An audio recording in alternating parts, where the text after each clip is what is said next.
Hello there, and welcome to the final music lesson of this half term. As you know, our composer for the month, this month, is Franz Joseph Haydn, and this was the opening of a beautiful piano sonata written by him, and this is Piano Sonata in D major. I'm going to talk to you a little about this piece today and explain how it all fits together. So there are three movements in this piece. Now the first movement is the longest movement, and it's often this case in classical pieces, and that's because the first movement in many ways is the most important. It sets the tone, has the most memorable themes. It's the first thing that you hear, and it's quite a jolly, lively piece, isn't it? I hope you enjoyed that. And then the second movement provides a lot of contrast to that.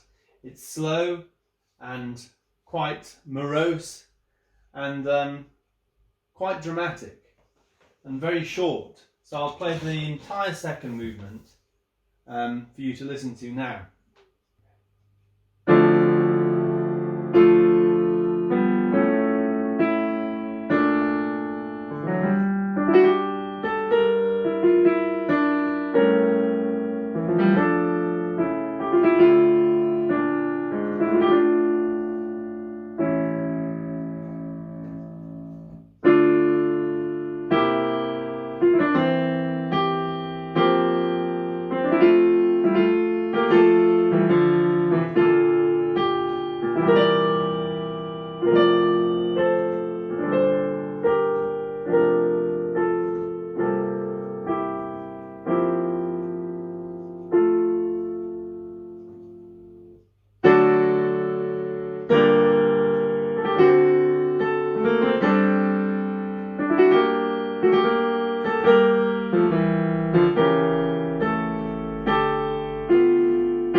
There is an optional repeat in that movement which would have made it slightly longer, but as you can hear, it ends on a real cliffhanger, and that leads into our third movement, which, by way of contrast again, is much livelier and much sprightlier.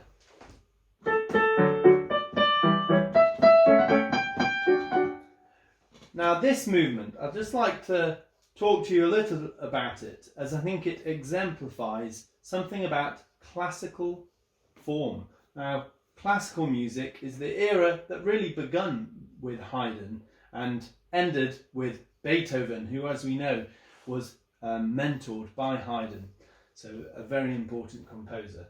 Now, a key idea in classical music is that you have balanced phrases, and you have one small idea which then gets developed to become a whole tune, and then a whole movement, and then even, in some cases, a whole symphony.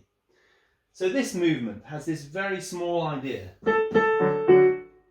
and that has an answering phrase which is perfectly balanced to it.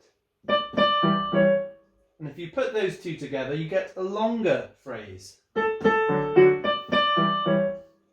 And that longer phrase also has an answering phrase which is totally balanced to that.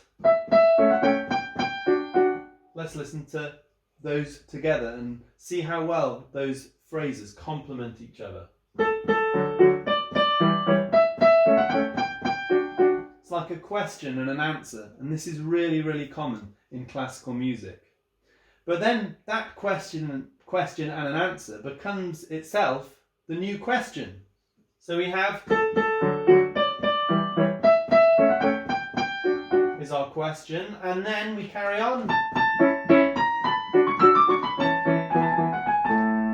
We have another answer to that question, And in this way, the piece is built up and you get an entire movement which comes from building up balanced phrases like this.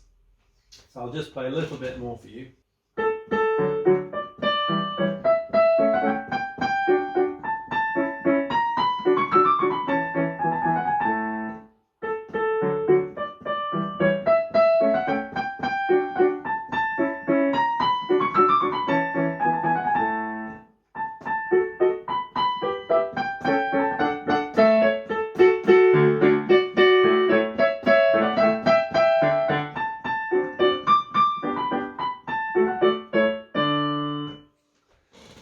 Great! I hope you enjoyed hearing a little bit of this piece. If you'd like to listen to the whole thing, I really recommend it. And I've put a link there to a brilliant recording on Seesaw. So that's the end of this part of the lesson. I hope you enjoyed it, and I'll see you in the next part. Bye!